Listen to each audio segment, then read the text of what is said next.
आज हमारे दूसरे वीडियो में यानी कि आज हम देखेंगे कि कौन कौन से टॉपिक हैं जिन्हें हमें समझना है, क्योंकि पिछले वीडियो में हमने रासायनिक अभिक्रिया के बारे में जाना था। आज हमारा फर्स्ट टॉपिक है रासायनिक अभिक्रिया में पदार्थ के गुण क्यों बदलते हैं, क्योंकि हमने आपको बताया था कि उसमें नया पदार्थ बनता है और उसके गुण जो अभिकारक है उसके गुणों से बिल्कुल अलग होते हैं। लेकिन ऐसा क्यों होता है, पहला टॉपिक ये देखेंगे। दूसरा होगा यानी कि दैनिक जीवन में रासायनिक अभिक्रिया के कुछ उदाहरणों के नाम। तीसरा, मैग्नीशियम का दहन एक क्रियाकलाप के माध्यम से यानी एक छोटे से प्रयोग के माध्यम से। चौथा, यानी कि दहन करें अगर हम मैग्नीशियम का तो उससे पहले उसे रेगमाल से क्यों रगड़ना चाहिए। लास्ट है, दहन करते समय यानी कि मैग्नीशियम का दहन करते समय हमें क्या क्या सावधानियां बरतनी चाहिए। तो शुरू करते हैं फर्स्ट टॉपिक यानी कि रासायनिक अभिक्रिया में पदार्थ के गुण क्यों बदलते हैं। और हमारा वीडियो अगर पसंद आए तो लाइक और शेयर जरूर कीजिए। यानी कि पहला पॉइंट शुरू करते हैं, पदार्थ के गुण क्यों बदलते हैं। अब इस पर ध्यान दें, तो एक एग्जाम्पल के माध्यम से मैं आपको इसको समझा रहा हूं। एक एग्जाम्पल देखें, H2 यानी कि हाइड्रोजन प्लस Cl2 यानी कि क्लोरीन, ये बनाते हैं HCl हाइड्रोजन क्लोराइड, यानी कि H2 प्लस Cl2 बनाते हैं हाइड्रोजन क्लोराइड। ये मैंने कल आपको बताया था कि हाइड्रोजन का जो संगठन है और हाइड्रोजन क्लोराइड का वो संगठन है यानी कि हाइड्रोक्लोरिक का संगठन है वो बिल्कुल अलग है और इसके गुण और इनके गुणों से बिल्कुल अलग है। लेकिन ऐसा क्यों, कारण, क्योंकि हमें कंसेप्ट क्लियर करने हैं, सीखना नहीं, रटना नहीं है, सीखना है, तो इस चीज को हमें ध्यान देना है। तो हाइड्रोजन के गुण और HCl के गुण अलग क्यों हैं, तो इसका मेन कारण है परमाणुओं की पुनर्व्यवस्था। परमाणुओं की पुनर्व्यवस्था इसे अच्छी तरह से समझें। इसका अर्थ क्या है, देखिए ये है H2। H2 का मतलब क्या है, एक हाइड्रोजन दूसरे हाइड्रोजन के साथ एक बॉन्ड से जुड़ा हुआ है, यानी कि दो हाइड्रोजनों में एक हाइड्रोजन दूसरे हाइड्रोजन से जुड़ा हुआ है। इसी प्रकार एक Cl क्लोरीन दूसरे क्लोरीन से जुड़ा हुआ है। समझ में आ गया, यानी कि इस क्लोरीन में Cl दूसरे Cl से जुड़ा हुआ है, यानी कि इन दोनों के बीच में एक सिंगल बॉन्ड है, आबंध है। हाइड्रोजन और हाइड्रोजन के बीच में सिंगल आबंध है। अब इसको देखते हैं, इसमें HCl में हाइड्रोजन क्लोराइड के साथ जुड़ा हुआ है, क्लोराइड के साथ जुड़ा हुआ है। जब तक ये हाइड्रोजन का ये बॉन्ड का मतलब होता है दोनों हाइड्रोजन के बीच में आकर्षण, जब तक ये बॉन्ड टूटेगा नहीं तब तक वो दूसरे से जुड़ेगा नहीं। समझ रहे ना, क्योंकि आकर्षण का मतलब आप समझ रहे होंगे, जब तक एक कण दूसरे कण से यानी एक परमाणु दूसरे परमाणु से जो आकर्षण के साथ जुड़ा हुआ वो टूटेगा नहीं, जब तक दूसरे से जुड़ नहीं सकता। तो सबसे पहले बॉन्ड टूटते हैं इनके और फिर दूसरे बॉन्ड के साथ में ये जुड़ते हैं, यानी कि इसे कहते हैं परमाणुओं की पुनर्व्यवस्था। पुराने आबंधों का टूटना, नए आबंधों का बनना। इसके कारण ही रासायनिक अभिक्रिया में जो अभिकारक होते हैं उनके गुण बदल जाते हैं और नया पदार्थ बन जाता है। समझ में आ गया होगा आपकी में। दूसरी बात करते हैं अब इसको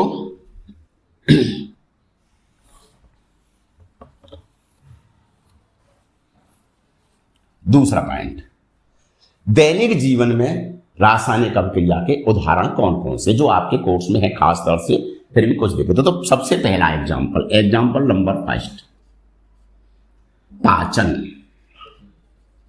जब हम भोजन का पाचन करते हैं, इसको हम बायोलॉजी में और अच्छी तरह समझेंगे, तो पाचन करते हैं तो भोजन और पचने के बाद में जो अणु बनते हैं उनका संगठन और गुण बिल्कुल अलग होते हैं।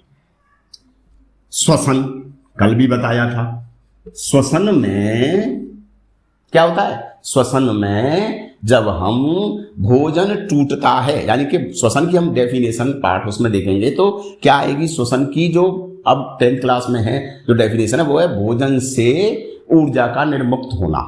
तो भोजन से जब ऊर्जा अलग होगी तो कार्बन डाइऑक्साइड गैस बनेगी, समझ रहे हो ना, ऑक्सीजन उसको जलाएगी, तो कुल मिलाकर के उसका संगठन बदल जाएगा। तो ये एक तरह से नए पदार्थ बनेंगे। तो श्वसन भी एक क्या है, रासायनिक अभिक्रिया है। इसके अलावा आपको ये कह सकते हैं किण्वन, अंगूरों का किण्वन, किण्वन जानते हैं आप, जैसे ईस्ट है, ईस्ट सुना होगा आपने, तो ईस्ट है, उस ईस्ट के अंगूरों में या किसी मीठे रस में डाल दिया जाता है, ये भी प्रयोग आपके उसमें आएंगे बायोलॉजी में, तो उसमें डाल दिया जाता है तो एथेनॉल बनता है। एथेनॉल के साथ में क्या बनती है, ऊर्जा बनती है, कार्बन डाइऑक्साइड बनती है, तो पदार्थ के गुण, पदार्थ का संगठन बिल्कुल बदल जाता है। इसलिए ये भी एक रासायनिक अभिक्रिया है। इसके अलावा आता है मोमबत्ती में मोम का जलना, में मोम का जलना, मोम का जलना, एलपीजी यानी कि कोई भी दहन ईंधन, उसका जलना, जलना जहां आ जाता है, दहन जहां आ जाता है वहां रासायनिक अभिक्रिया होती है। ध्यान रहे, पिघलना अलग है। मोमबत्ती में जब मोम जलता है तो दोनों काम होते हैं, मोम पिघलता भी है, मोम जलता भी है। तो मोम जब पिघलता है तो उसे भौतिक परिवर्तन कहते हैं, क्योंकि उसकी केवल अवस्था बदलती है, पहले लिक्विड होता है फिर ठोस हो जाता है, धीरे से जम जाता है ठंडा होने के बाद में। लेकिन जलने की में मोम जलता है तो एक तरह से रासायनिक परिवर्तन होता है, अर्थात उसका क्या बदल जाता है, गुण बदल जाते हैं। तो ऐसे कई उदाहरण हैं, एलपीजी का जलना, कोयले का जलना, कई चीज हैं जो जलने में आती हैं। तो वो सभी उदाहरण आपके किसमें आएंगे, रासायनिक अभिक्रिया के दैनिक जीवन के उदाहरण आएंगे। कल ये भी बता दिया था, दूध का दही में बदलना भी रासायनिक अभिक्रिया। तीसरा पॉइंट अब हमारा जो मेन चैप्टर में आ रहा है, एक क्रियाकलाप के माध्यम से मैग्नीशियम जो धातु है उसका दहन कैसे करेंगे, इसे हम समझेंगे।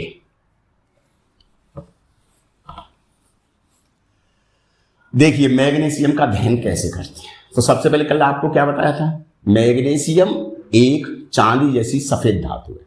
अब आप इसको क्रियाकलाप का मतलब एक प्रयोग के द्वारा समझिए। ऐसे समझिए कि मैं इस प्रयोग को कर रहा हूं, आप कहां गए, प्रयोगशाला में गए। प्रयोगशाला में आप क्या देखोगे, प्रयोगशाला में आप देखोगे कई तरह की यानी कि धातुएं, कई तरह के पदार्थ रखे रहते हैं। कांच के ज्यादातर पात्रों में रखे रहते हैं क्योंकि अन्य पात्रों से क्रिया कर लेते हैं। तो आप देखोगे चांदी जैसे सफेद रंग की 2 से 3 सेंटीमीटर फीते के आकार की धातुओं के पीस रखे मिलेंगे, वैसे उन पर लिखा भी रहता है। तो वो मैग्नीशियम की, तो मैग्नीशियम का एक टुकड़ा सबसे पहले लेंगे जिसकी लंबाई होगी 2 से 3 सेंटीमीटर, रिबन के आकार का होगा, चांदी जैसा सफेद होगा, समझ गए। उसको लेकर के क्या करना है, उसको लेकर के जैसे ये चांदी जैसा सफेद ले लिया, उसको लेकर के उसके एक हिस्से को संडासी से पकड़ना है। संडासी जानते हो आप, घरों में पाई जाती है संडासी, यानी कि चिमटा टाइप से पकड़ना है। क्यों पकड़ना है, क्या कारण है, तो आपने पढ़ा होगा धातुओं के गुण में ये ऊष्मा के सुचालक होते हैं, ऊष्मा के सुचालक होते हैं। यानी कि अगर मान लो हम इसको गर्म करेंगे तो दूसरा हिस्सा गर्म हो जाएगा और आपके हाथ से छूट जाएगा, यानी कि गर्म हो जाएगा तो आप छोड़ देंगे, प्रयोग नहीं हो पाएगा, तो संडासी से पकड़ेंगे। इसका जो पहला सिरा है इसको क्या करेंगे, बर्नर के ऊपर, जलते हुए बर्नर के ऊपर लाएंगे और उसको जलाएंगे। जलाने पर हम क्या देखेंगे, जलाने पर हम देखेंगे चकाचौंधी, चकाचौंधी श्वेत ज्वाला निकलती है, चकाचौंधी श्वेत ज्वाला निकलती है, यानी कि एक तरह से चटर पटर, जिस प्रकार से वेल्डिंग वगैरह होती है, जब देखा हुआ आपने। तो इसके लिए इसको क्या करेंगे, बाच ग्लास लेंगे, उस बाच ग्लास में जब ये गिरेगी, जैसे प्लास्टिक गिरती है इस टाइप से ये टपकेंगे इसमें से, तो जब ये गिरेगी तो इसमें राख इकट्ठी होती जाएगी जो कि Mg होगी, मैग्नीशियम ऑक्साइड होगा। बात यहां करते हैं कि मैंने अभी आपको बताया था जो मैग्नीशियम जलेगा तो कल बता दी थी ऑक्सीजन गैस चाहिए। अब इसको जलाने के लिए के बाद मैग्नीशियम ऑक्साइड बनेगा जो राख बनेगी, लेकिन चकाचौंधी जो ज्वाला बनेगी वो हमारी आंखों के लिए हानिकारक है, हानिकारक है। इसलिए क्या सावधानी बरतनी चाहिए, सावधानी ये बरतनी चाहिए, एक तो चश्मा हो, तो हो सके संभव है तो चश्मा, अन्यथा अपने से थोड़ा दूर इसको प्रयोग को करना चाहिए। इस प्रयोग को करते समय थोड़ी से अपने से दूरी बना के रखनी चाहिए, जिससे आंखों पर इसकी चटर पटर यानी कि जो भी चीज है वो लगे नहीं और आपको नुकसान नहीं हो। अब बात आती है जो चौथा पॉइंट जो रह गया था, उसको आप ध्यान से सुने। ध्यान करने से पहले मैग्नीशियम को रेगमाल से रगड़ना क्यों चाहिए, इस पॉइंट को ध्यान से सुनिए। आप प्रयोगशाला में गए, प्रयोगशाला में आपने मैग्नीशियम का जो फीता था 2 से 3 सेंटीमीटर वो ले लिया, लेकिन क्या आपको पता है जो मैग्नीशियम का फीता है उस प्रयोगशाला में कितने समय से रखा हुआ है। जैसे मान लीजिए हम ये कहें कि मैं इस कमरे में इस व्हाइट बोर्ड पर 2-4 दिन से काम नहीं करता हूं, तो आप जानते हैं इस व्हाइट बोर्ड पर मिट्टी की एक धुंधली सी परत जो कि हमें दिखाई नहीं देती है वो जम जाती है। आप भी बाजार जाते हैं तो चेहरे पर जम जाती है, फिर आप उसको क्या करते हैं, साफ करते हैं, धोते हैं चेहरे को या इसको धोते हैं। ऐसे ही जो मैग्नीशियम का रिबन है वो जो उस प्रयोगशाला में रखा रहता है तो उसकी क्रिया वायु की जो नम वायु है उस नम वायु से हो जाती है। रखे रखे नम वायु से कौन क्रिया कर लेता है, मैग्नीशियम के धातु का ये रिबन। ये सभी जानते हैं कौन सा हिस्सा इसका रिबन का कौन सा हिस्सा करेगा क्रिया, बाहरी हिस्सा, यानी कि नम वायु इसके संपर्क में आएगी। किसके, इस मैग्नीशियम रिबन की बाहरी सतह के संपर्क में आएगी। रखे रखे फिर क्या होगा, फिर इस पर एक परत जमेगी हल्की सी जो हमें दिखाई नहीं देगी, जिसका नाम होगा basic magnesium carbonate. Basic magnesium carbonate. Carbonate ये क्या है, बेसिक मैग्नीशियम कार्बोनेट क्या है, बेसिक मैग्नीशियम कार्बोनेट एक मिश्रण है। मिश्रण, और सब जानते हैं मिश्रण में 2 या 2 से अधिक यौगिक होती है।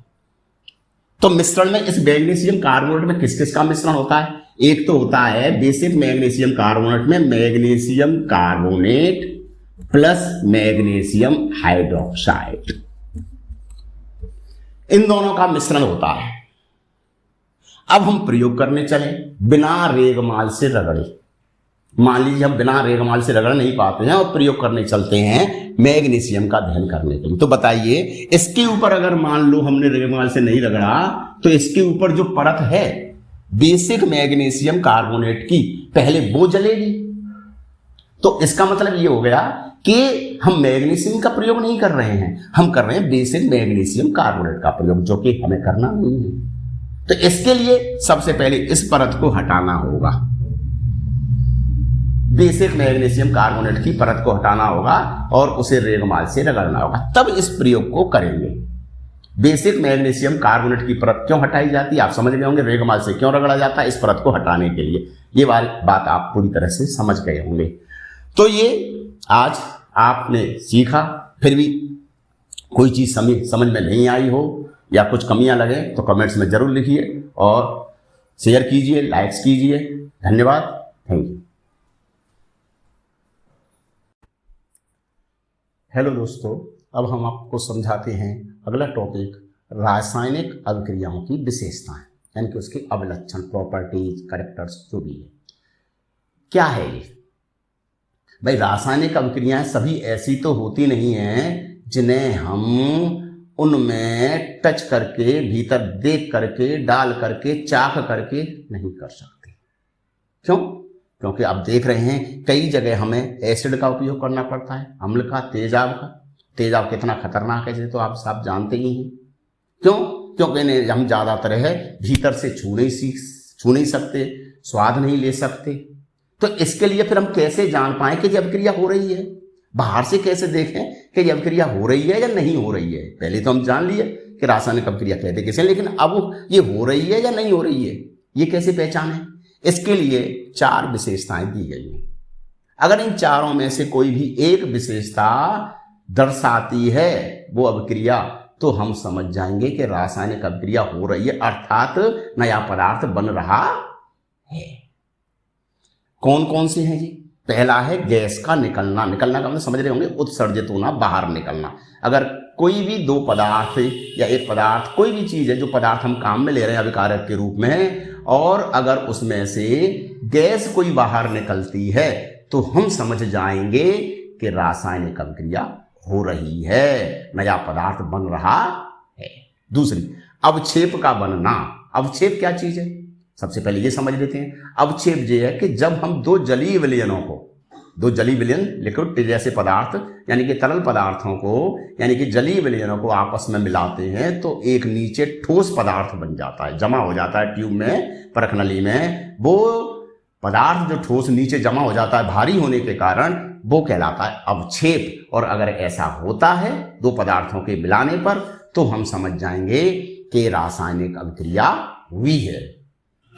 तीसरा, रंग में परिवर्तन। पदार्थों को मिलाने पर, दो अभिकारकों को मिलाने पर या दो से अधिक अभिकारकों को मिलाने पर अगर नए पदार्थ जब बनता है तो उसका रंग मूल पदार्थ से यानी कि जो अभिकारक है उससे बिल्कुल अलग होता है, तब भी हम समझ सकते हैं कि रासायनिक अभिक्रिया हो रही है। ताप में परिवर्तन। अगर हम बाहर से परखनली को, बीकर को छूकर देखें और पहले के टेम्परेचर जो अभिकारक थे उसका टेम्परेचर और जब उत्पाद बन रहे हैं तो उसका टेम्परेचर अगर उससे भिन्न है, बढ़ रहा है या घट रहा है, परिवर्तन हो रहा है कुल मिलाकर के, तो हम समझ जाएंगे कि रासायनिक अभिक्रिया हुई है। ये 4 पॉइंट है जिसके द्वारा हम लिख सकते हैं, क्योंकि पेपर में आ भी सकता है कि हम कैसे जान पाते हैं कि रासायनिक अभिक्रिया हुई है, तो आप ये 4 पॉइंट लिख सकते हैं। अब हमें इन्हें समझना है उदाहरणों के माध्यम से। तो सबसे पहला उदाहरण मैंने ये लिख दिया है, हालांकि ये आप समझ रहे होंगे कि समीकरण सर ने बनाना नहीं बताया मुझे, बनाना भी बताएंगे अगली वीडियो में और बहुत जल्दी, सिर्फ 5 मिनट में। और उसको आप बनाने के अलावा संतुलित करना भी सीखेंगे, लेकिन step by step, course wise में जो स्टेप है आपके, उसको एक एक स्टेप को मैं आपको सिखा रहा हूं, रटना नहीं है आपको। तो सबसे पहला एग्जाम्पल, जिंक, जस्ता। सभी जानते हैं बाजार में जस्ता मिलता था पहले, अब कम है, लोग बहुत कम खरीदते हैं, लेकिन जस्ते की वस्तु जस्ता, जिस तनु सल्फ्यूरिक अम्ल है, इसको गंधक का अम्ल भी बोलते हैं। औद्योगिक कारखानों वगैरह में ये ज्यादा उपयोग में लिया जाता है, इसलिए किसी भी देश की जो उन्नति है वो इसी आधार पर मापी जाती है। सल्फ्यूरिक अम्ल जो डाला, तो मैंने एक छोटा सा चित्र भी बना दिया है यहाँ पर कि एक आपने बीकर लिया शंक्वाकार, उस शंक्वाकार बीकर में आपने 2-4 दाने किसके डाल दिए, जिंक के डाल दिए। ये जिंक के दाने हैं, Zn के जिंक के दाने डाल दिए, जस्ते के दाने डाल दिए। जस्ते के दाने के डालने के बाद उसमें बीकर के माध्यम से धीरे धीरे धीरे धीरे बूंदों के माध्यम से इसमें आपने तनु सल्फ्यूरिक अम्ल डाल दिया। बड़ी सावधानी से डालते हैं इसको, आगे के चैप्टरों में बताया जाएगा। तनु सल्फ्यूरिक अम्ल डाल दिया, क्या होगा, इसमें से बुलबुले बनेंगे। किसके बनेंगे, हाइड्रोजन गैस के। हाइड्रोजन गैस के इसमें से क्या बनेंगे, बुलबुले बनेंगे, बुलबुले उठेंगे। हम समझ जाएंगे कि रासायनिक अभिक्रिया हुई है। ये आपको बता दिया जाएगा आगे चल करके कि हाइड्रोजन गैस के बुलबुलों की पहचान कैसे करेंगे, तो सब जानते हैं। वैसे मैं बता देता हूं कि हाइड्रोजन गैस की बुलबुलों की पहचान है, वो जब मोमबत्ती ले जाते हैं जलती हुई तो फट फट पॉप साउंड करती है, ध्वनि करती है, तब आगे आ भी जाएगी। तो जिंक दानों के चारों तरफ क्या बनने लग जाएंगे, बुलबुले बनने लग जाएंगे। देखिए दोबारा से देख लीजिए, जैसे ये जिंक का एक दाना लिया, मैं अलग से बना देता हूं। तो सबसे पहले जैसे मान लो ये H2SO4 एसिड है, तो सबसे पहले बाहरी सतह संपर्क में आएगी, तो यहां से जैसे ये क्रिया करेंगी बाहरी सतह, यहां से बुलबुले बनेंगे। और चूंकि बुलबुले ये ऊपर क्यों दिखाए जा रहे हैं चित्र में, चारों तरफ बन रहे हैं सर, इसके चारों तरफ बन रहे हैं जिंक के, तो ये ऊपर क्यों दिखाए जा रहे हैं, बुलबुले हल्के होते हैं, उनमें गैस भरी हुई है, समझ रहे हैं ना, इसलिए ये ऊपर उठते हुए जाएंगे। हम पहचान जाएंगे रासायनिक अभिक्रिया, क्योंकि एक काम हो गया। दूसरा, अगर इसको हम बाहर से टच करें, बीकर को, इसको अगर हम बाहर से टच करें तो तापमान बढ़ा हुआ दिखाई देगा, ताप में परिवर्तन होगा। इस प्रकार भी कह सकते हैं कि Zn + H2SO4 यानी कि जिंक का सल्फ्यूरिक अम्ल से क्रिया करने पर रासायनिक अभिक्रिया हुई है, क्योंकि इसमें पहला पॉइंट, पहली विशेषता, हाइड्रोजन गैस बन रही है, निकल रही है बुलबुलों के रूप में। दूसरी विशेषता, बीकर को जब हम छूते हैं तो उसका तापमान बढ़ा हुआ पाया जाता है, यानी कि हमारे हाथ थोड़े ज्यादा गर्म हो जाते हैं। दूसरा एग्जाम्पल, पोटेशियम आयोडाइड। ये एक यौगिक है, कल मैंने बता भी दिया था के एपिसोड में कि ये एक यौगिक है, पोटेशियम आयोडाइड बोलते हैं। कैसे बनेंगे कि मैं आपको बता दूंगा। ये लेड नाइट्रेट है, लेड नाइट्रेट विलयन है, ये भी एक विलयन है, जली विलयन है दोनों। कलर रंगीन है पानी जैसा। जब इनको एक ट्यूब से दूसरे ट्यूब में डाला जाता है, एक ट्यूब ली उसमें दूसरी ट्यूब में डाला, एक में KI है, एक में आपका PbNO3 है, लेड नाइट्रेट है। जब डाला जाता है तो नीचे मैंने बताया था ठोस जमा हो जाता है पदार्थ, कैसे कलर का, पीले रंग का जमा हो जाता है। अवक्षेप बन रहा है, ठोस जमा, नीचे लिक्विड सा जमा हो जाएगा PbKNO3 का, तो ये एक तरह से पीला अवक्षेप जमा हो जाता है, किसका, PbI2 का जमा हो जाता है, इसको अवक्षेप बोलते हैं, नीचे भारी होने के कारण जमा होगा। तो कुल मिलाकर के आप समझ गए होंगे कि रासायनिक अभिक्रिया हुई है। इसमें भी 2 पॉइंट आए हैं। पहला विशेषता, एक तो अवक्षेप बना, 2 जलीय विलयनों को डालने पर ठोस पदार्थ बना, जलीय विलयन को डालने के बाद। दूसरी बात ये आई कि इसमें रंग परिवर्तन भी हुआ, रंगहीन से पीला कलर आया। इस प्रकार से रासायनिक, तो दूर से ही आपको पता लगाना है, टच करके पता लगाते हैं तो बाहर से ही, ऐसे नहीं उसमें हाथ डालना है या उसमें देखना है, चाखना, ऐसा नहीं करना है, नहीं तो हानि हो सकती है। तीसरा, कैल्शियम ऑक्साइड बिना भुजा चूना, इसके बारे में बता दिया था आपको, थोड़ा पाउडर टाइप सा हो सकता है। तो बिना भुजा चूना, आप मटका देखे होंगे दीपावली पर वगैरह पर लाते हैं, तो उसमें बिना भुजा चूना डालना है, जल डालना है, पानी डालना है, दोनों यौगिक हैं, पानी डालना है। इसको डालने के बाद में आप देखोगे तो उसमें कैल्शियम हाइड्रोक्साइड यानी कि भुजा हुआ चूना ये बनता है। इसके साथ में क्या होता है, जब इसके साथ में ये होता है कि इसमें बाहर से अगर मटके को देखोगे या किसी पात्र को देखोगे जिसमें ये क्रिया कराई जा रही है, तो उसमें हीट बाहर निकलती है, ऊष्मा निकलती है। अगर आप छुओगे तो बाहर से ये गर्म हो जाएगा, टेम्परेचर में परिवर्तन हो जाएगा। तो कुल मिलाकर के हमने क्या सीखा, कुल मिलाकर के हमने ये सीखा कि रासायनिक अभिक्रियाओं को अगर हमें पहचानना है कि ये हो रही है या नहीं हो रही है, तो इसके लिए किसी एक पदार्थ में दूसरा पदार्थ अगर हम डालते हैं तो कुल मिलाकर के हमें उसमें से इन 4 विशेषताओं में से कोई भी एक विशेषता या 2 विशेषता दिखाई देती हैं, तो हम समझ जाएंगे कि रासायनिक अभिक्रिया हो रही है। फिर भी आपको समस्या कुछ आए, कमेंट्स में लिखिए, शेयर और लाइक जरूर कीजिए। धन्यवाद।